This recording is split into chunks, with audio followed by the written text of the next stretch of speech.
ก็ได้ปลูกกล้วยใช่บัดนี้ที่โดยอืมอืมอืม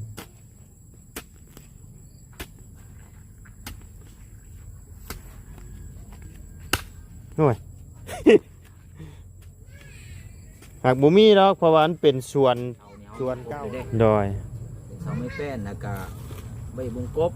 อืม ฟ้าหลัง ดอ คาย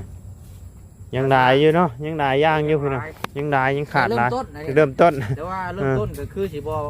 นักคนไรแล้ว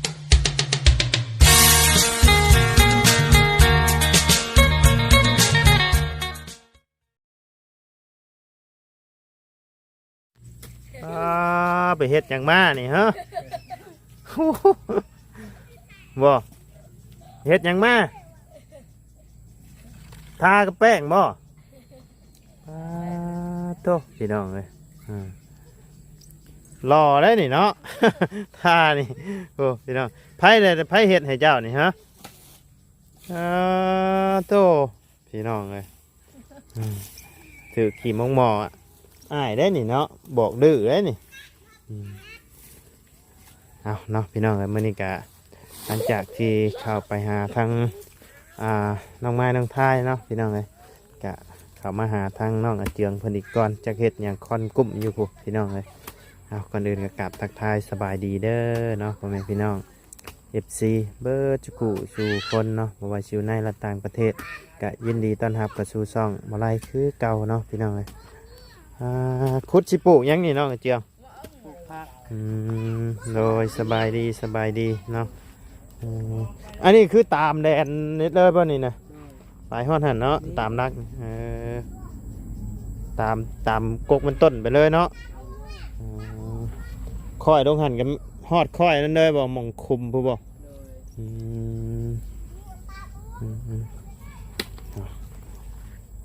คุดปลูกพักบ่ปลูกพักปลูกมะพริกมะเขือเนาะ โอ้ดินนี่คักได้ดินนี่พี่น้องไงผงกุนๆเนาะ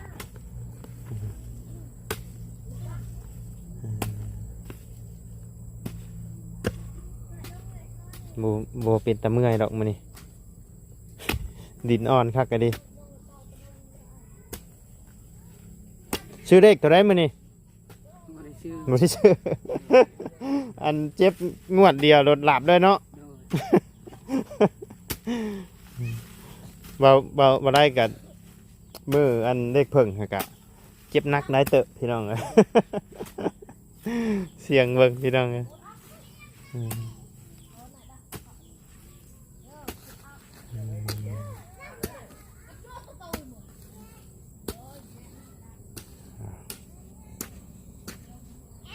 ปลูกยังก็งามอยู่ดอกดินนั่นนี่พี่น้องเลยปลูกอ้อมไปเลยเมียยังบ่ทันมาบ่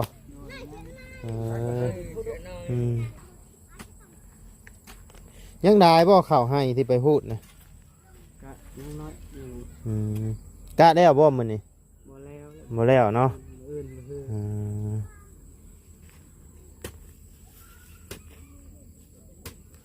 ดินอ่อนครับอันนี้เนาะ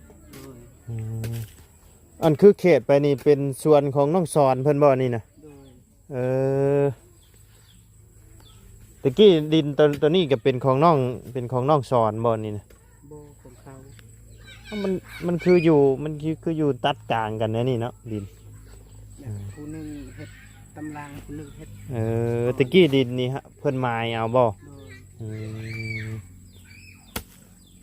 โอ้ส่วนน้องสอนแม่นเบิดบ่ลงฮอดพุ่นแม่นเบิดบ่ บ่แม่นเฉพาะแต่นี่ชื่อบ่ของน้องสอนกะ ต้นไม้ท่อซ้ำแล้วตัดนี่บ่กับบุกกวางปานใดเนาะเห็นเรามาสอมต้นกล้วยเราอยู่กินนี่พี่น้อง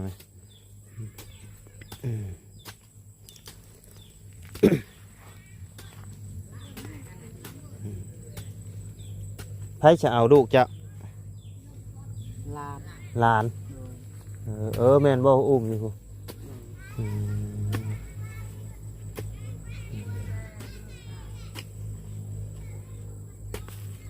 ปลูกมันนี่งามได้ดินนะนี่เนาะ โดย พิ่นเคยปลูกมันอยู่บ่หม่องนี่ เคย อืม มันเป็นคุม เพิ่นขุดเอาเพิ่นขุดเป็นจุกขึ้นหั่นบ่ โดย อืมเพิ่นบ่ได้ใช้รถไถยุกล่องเนาะ โดย มันอันนี่มันมีหัวอยู่บ่นี่ นี่อยู่แต่ มันเป็นมันที่เฮามกกินหัวมันบ่ โดย อืมมันต้นพี่น้องมันอยู่ติดกับแดนเลยนี่เนาะ เขาปลูกไว้ อืมดีเฮ็ดหัวเฮ็ดแค่ใส่เลย โดย ก็เอาเสาเรานี่ก็เอาโซ่ เอาโซ่มาหัดใส่เลยนี่เนาะ เราย่านคนมาแบกไปได้นี่คันแบกก็สิได้แบกเบิด6ต้นได้นี่เนาะ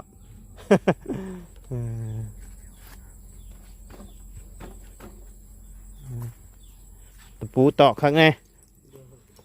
คันมีกระแจให้คักกว่านี้ได้นี่เนาะ ซื้อกระแจมาล็อกไว้เพื่องบเพื่อนชานมาเนาะ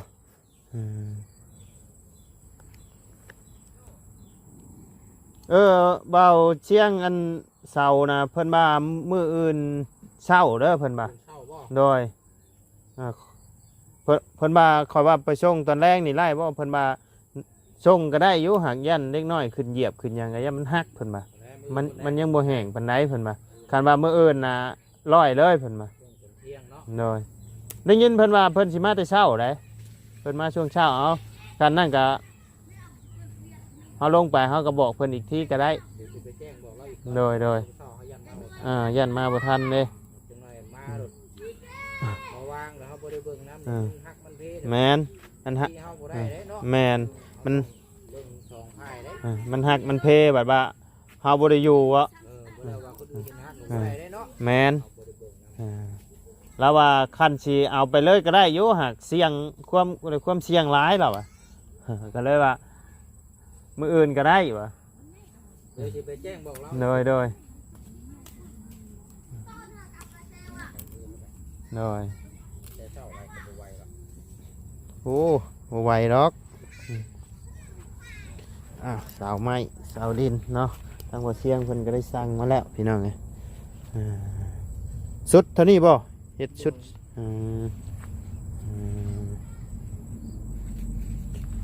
ก่อไม้นี่เอาปะไว้เฮ็ดห่มได้เลยนี่เนาะหน่อไม้ยังใหญ่เฮ้ย ไม่ไผหวานบ่ หน่อไม้ไผหวานบ่นี่ อยู่หน้าอ้ายก็ยังหลายแล้ว อืม หลายหน้าบ่ชี โดย ที่กอใหญ่ กินยอดหนึงนี่โว้ย เอ้ยให้เราขุดอันบ้องสิปลูกได้ โดย เพราะว่าย่านมันเหี่ยว โอ้ พวก สิบ ปลาพวกหยังทั้งแม่เพิ่นมาแต่สกลนครบ่ โอ้ บ้านเราได้ เอามาแต่ไทยพุ่นบ่ ไทยเพิ่นแล้วเราขับรถชิ่งมาคนเดียวเราบ่ได้ เอ บ่ทันเพิ่น อ ตามครัวมาแต่7:00 นเช้าหัว เอาเครื่องปลูกของโดยเอาเครื่องปลูกของฟังมาให้เนาะ แน่น อืม เพราะว่าเฮาก็อยากเอาง่ายๆใช่เพิ่นตั้งมุกตั้งใจเพิ่นอยากให้เฮามามีของปลูกของฝังเฮาก็ต้องซัพพอร์ตตัวนี้เนาะ แม่นว่ามัน โอ้ปลาไว้ดนก็เหี่ยวก็ได้ เฮาเห็นความตั้งใจของทางแม่เพิ่น โด แล้ว ย เนาะ โดย ขับรถขับรางมาเสียน้ำหมอกน้ำมันเสียเวลา โด เพ ย ราะว่าอยากให้มีปลูกมีอยู่มีกินแล้วเนาะ โดย ก็เลยแนะนำทางน้องเพิ่นเพิ่มเติมอีก แม่น ก็เลยให้เราขุดตัวนี้แล้วไปก่อน โดยโอ้ดินก็งามดีเนาะบ่เชียงเนาะผุจะ ดินคุกได้ อืม ปลูกผักก็งามเลย แม่น ดินมัน ปลู บ่ กผัก แข็ง ปลูกหญ้า ล่าง งามอืม ไม่คิดว่า ผุคักเลยดิแบบแทบบ่ได้ออกแห้งเลยเบิ่งคุดขึ้นมาคือสิเหนียวเนาะแล้วบัดแตก ดินแตกได้ดิ อืม นะ อืม ตอนตัวนั้นยังคักเลยน้ำบูม อืม ต้มหมูหันพอแห้งแล้ว อิหยังเลยนะ คุมระเบิดเด้ คุมระเบิดโบอ๋อ แม่น ขุดไปขุดมาระบังไหนแตกต่ำนี่นี่ พ่อไอ้สมบัติใครอยู่ได้เนาะพ่อระเบิดระเบาเลย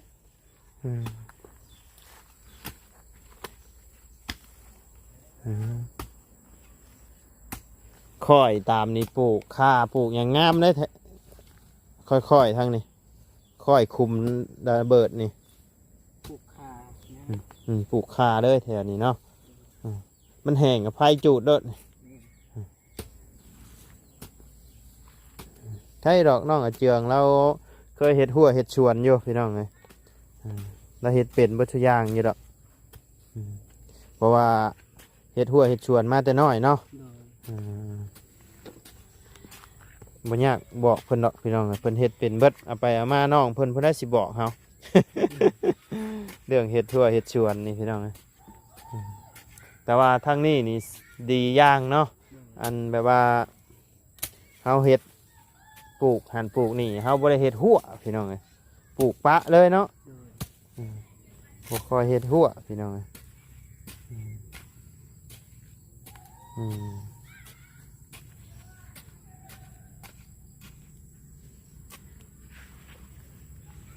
มีอย่างแน่ที่เพิ่นเอามาให้ปลูกมี มีต้นมะเขือแล้วก็มะคุ้ง ต้นมะเขือกับต้นมะฮุ่ง และมะเพชร มะเพชร ดอกแล้วมีนาย ต้นมะฮุ่งเขาต้องปลูกสีโน่นแน่แจผู้เนาะพันค่านี่รอบๆนี่เลยนี่ โดย มันคักมะเขือมะพริกตามนี่เลยแล้วนี่ โดย งามตามแคมหัวพี่น้องเลย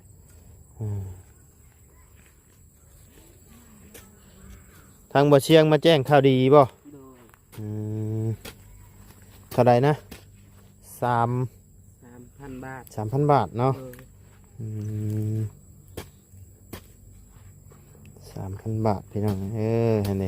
ก็มีข่าวดียังนะโกงอยู่โป่งอยู่นะโมเมนต์หูอึ้งบ่ บ่แม่น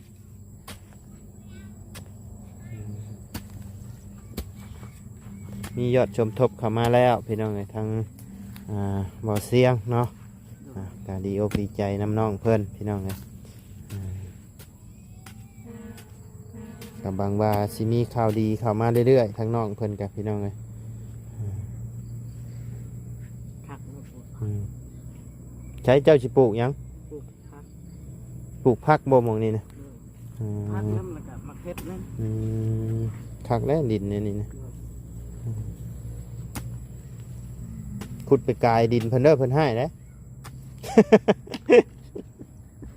ได้อยี่ดอกก็หยอกอีเชีย น้องซ้อน ของน้องชอนเนาะบ่ให้ดอก เราก็อยากกินน้ำ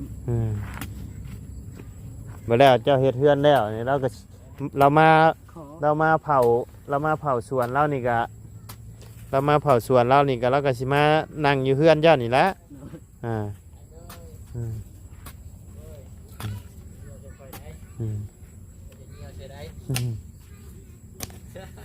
มาจะใช้น่ะ มาเดี๋ยวร่างกายบ่ เออ ไม่ได้ยิงแน่นี่นะไปน้ำไผก็ไป เนาะ นี่ อย่าให้เด้อ ยิ้มอยู่ยิ้มอยู่ ยิ้ม ยิ้ม มีหน้าผากเห็นแล้ว ว่าคอนเพิ่น คนอื่นมีอยู่กลางสองควันเพิ่นมีอยู่หน้าผาก มีน้ำผากกับคนกลาง เออ ไปคนนี้ แม่ไปปะเดี๋ยวเช้ายังบ่มาเนาะคันกินไข่อยู่บ่ได้กินนมแม่เนาะชับยังอ่ะเอาดีๆเด้หมุนนมหยอบเด้ ได้นี่มีได้ เนาะแมนคือลูกสะแตวเบิ่งว่าเจ้าโอ้ยบันกระหม่องไงน่ะ เปิดกล้องมานี่ว้าวโอ้ย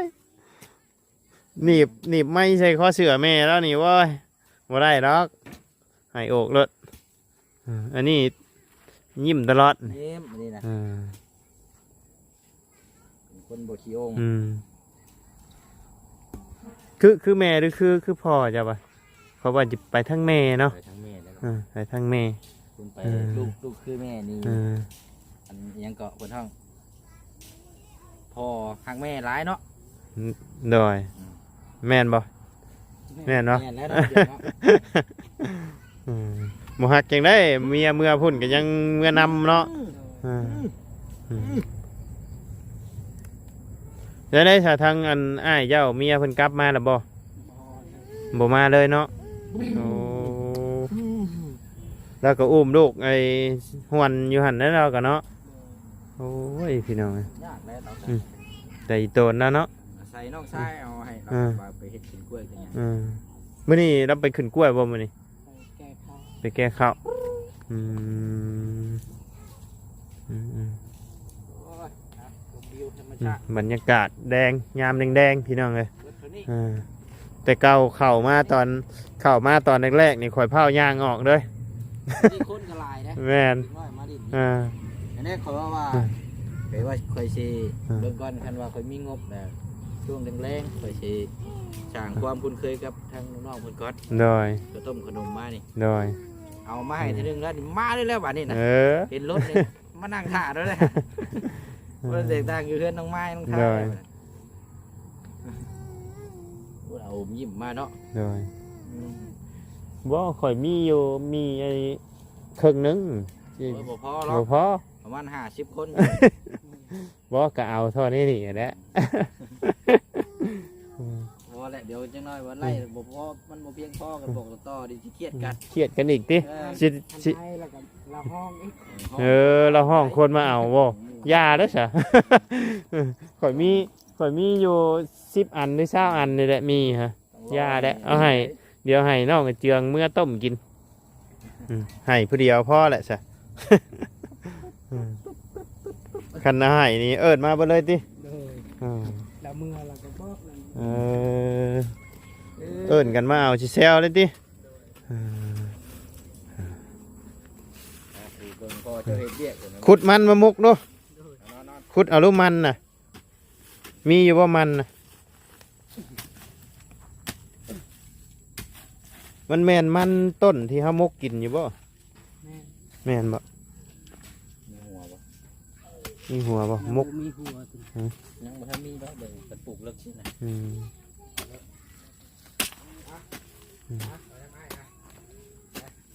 ปลูกเลิกพดเนาะ เลย ปลูกเลิกก็บ่ได้เป็นหัวได้พี่น้องไอ้มันก็คุมระเบิดบ่แถวนี้นะ จักแหละให้ดูตะกี้เป็นเดินบ้าน อันนี้นะเป็นเดินบานบ่นี่นะอืม เขามาเตะบานตลอด ก็ได้ปลูกกล้วยใช่บัดนี้ที่ โดย อืมอืมอืม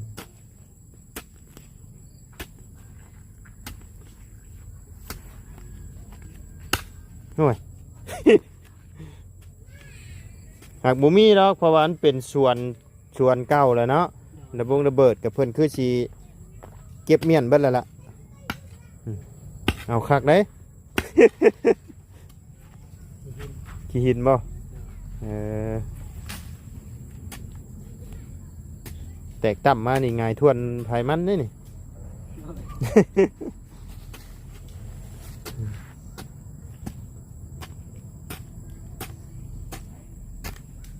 แล้วหั่นล่ะ อืม เอาขุด อืม แล้วพอหม่องที่ว่า อืม สิปลูกพักนั่นแหละ แมนมันก็บ่ได้หลายแต่ว่า ขุดเฉพาะ เพราะว่าค่านี้เอาหมองค่อยครับงามครับว่าปลูกค่อยค่า พ่อ อืมไปจ้ะเดี๋ยวเอามีให้ทั้งน้องเพิ่นได้ต้มกันพี่น้องอ่ามาน้องอาเจียง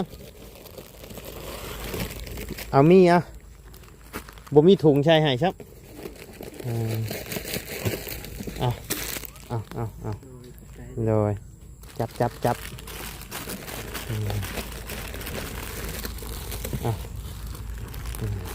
ป้าสามีแต่ว่าทั้งอ้ายสิได้ออกไปก่อนเด้อบัดนี้เด้อ